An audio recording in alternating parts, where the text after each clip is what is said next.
Hi there. Thank you very much, dear students, for joining me in today's session. My name is Hameed, and on behalf of Institute of Freelancing on Facebook as well as on YouTube and plus 75,500 plus followers, I welcome you all in today's session. The sequence of the lecture with the name of Freelancing Your Future Career, we are providing a variety of trainings relates to the freelancing, relates to the online jobs. And if you haven't subscribed so far, I would strongly recommend and urge you to please join us on YouTube as well as on Facebook. The topic which we are going to discuss today is that how to become a successful freelancer or how to get the success in online jobs in 2022. There are variety of websites, there are variety of freelancing platforms which are offering these type of courses, these type of offers.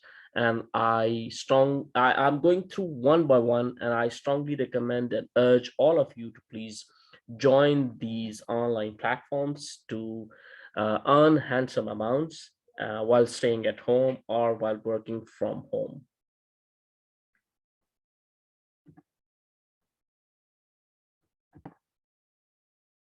So let's start our today's topic with the basic introduction of freelancing, or what exactly is freelancers.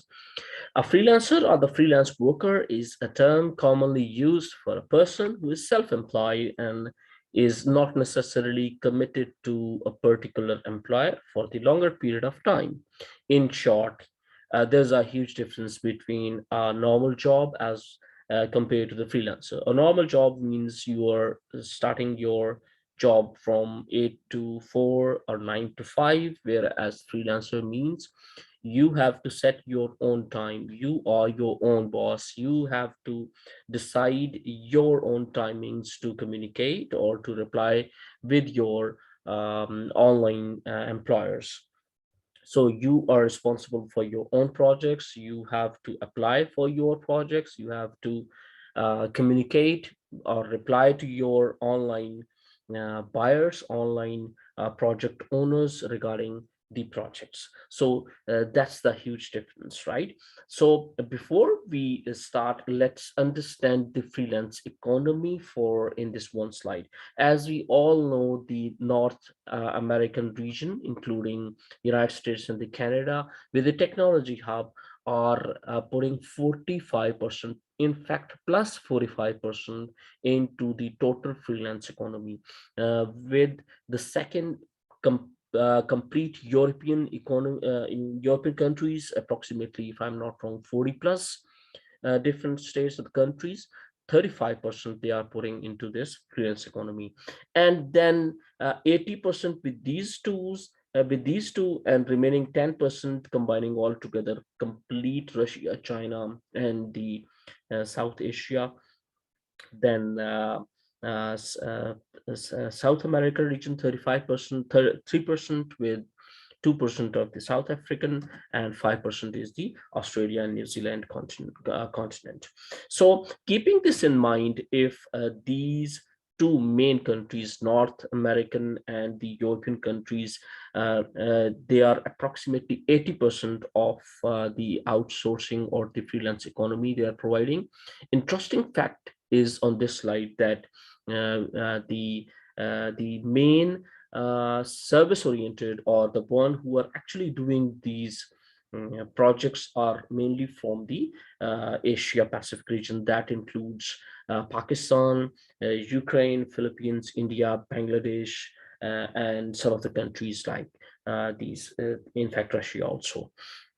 So these all are the companies which are providing services to Europe and the American region. But still, America is number one with 78%, and approximately 60% is the UK.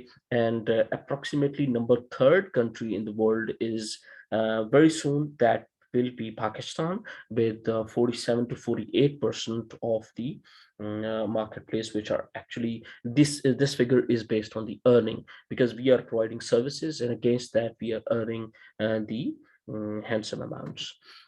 So it's a huge news for the Asia as well as and specifically to Pakistan, because we are providing these type of services. So what exactly are the skill sets that we should learn, and we should apply those skills to, or offer to the international market those skills? That includes designers and creatives main category, and there is a lot of subcategories that comes into this category from design and creatives. If you are not interested into this, then there is another programmers and the developers, and this is again a long list. As well as if you have no experience, or if you are not qualified, if you are not a skillful person, probably this is one of the most easiest work to do as a freelancer. That means admin support specialist. If you want to become a virtual assistant for any of the organization online, that's how you can join this freelancing world. And then there is another writers and the translators, one of the most demanding jobs. If you can write down something, either it's a legal or the copywriting or any type of content writing, that's approximately 30% of the total jobs which comes on these platforms, that covers in with this writers and translators. Apart from this, the finance professional, there is a lot, and sales and marketing. Uh, but in short, these under these six categories, there is a lot more than this also. And in short, we I just want to mention it that there's everything for everyone, not specifically to these categories, but if you are interested, there is a lot more other than this also.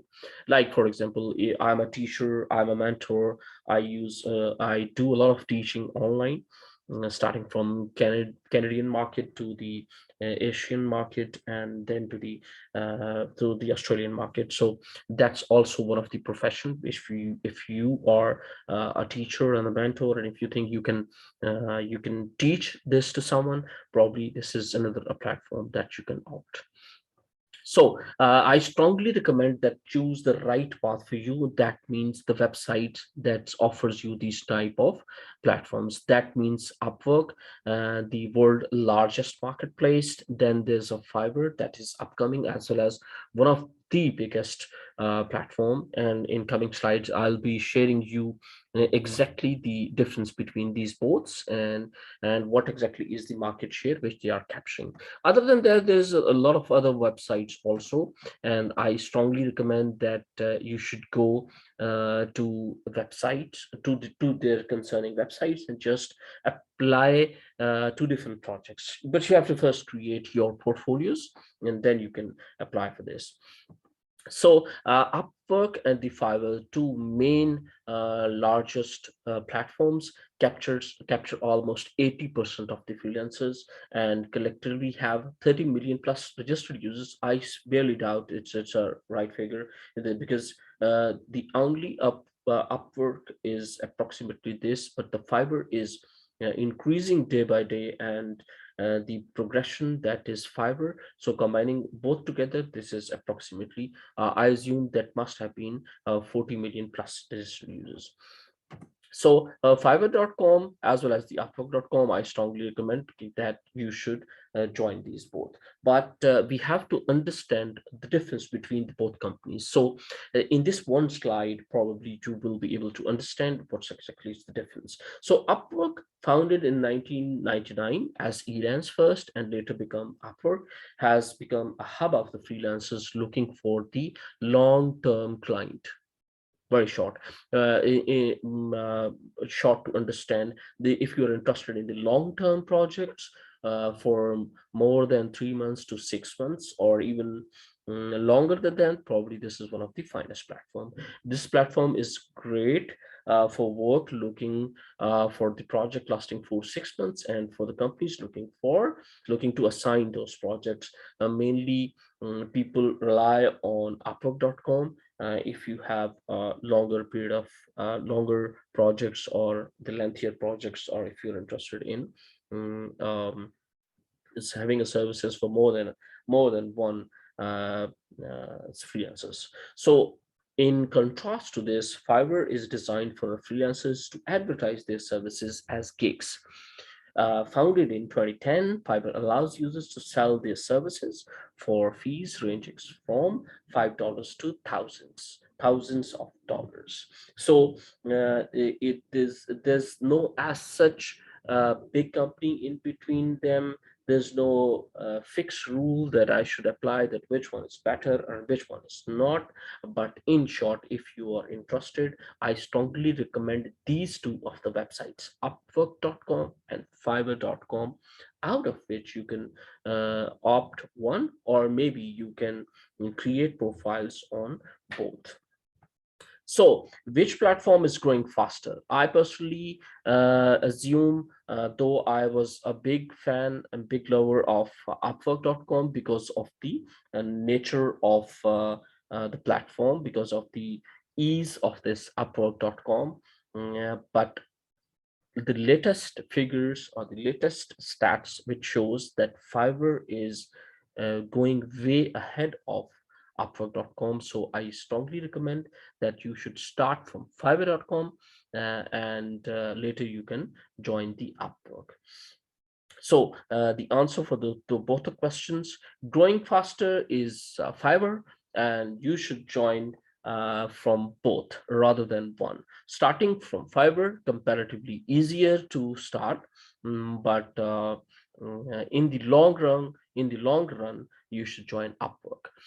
In other words, very simple. If you are interested in longer period of projects, or if you are free and you have no jobs to do, and if you think you are pretty much technical and you knows how to handle the clients, if you know how to do the work online, you should join upwork.com. And if you're already on job and if you are interested in part-time freelancing, probably you should join fiverr.com, because you can start from simple $5 job, a very simple jobs, to thousands of dollars worth job.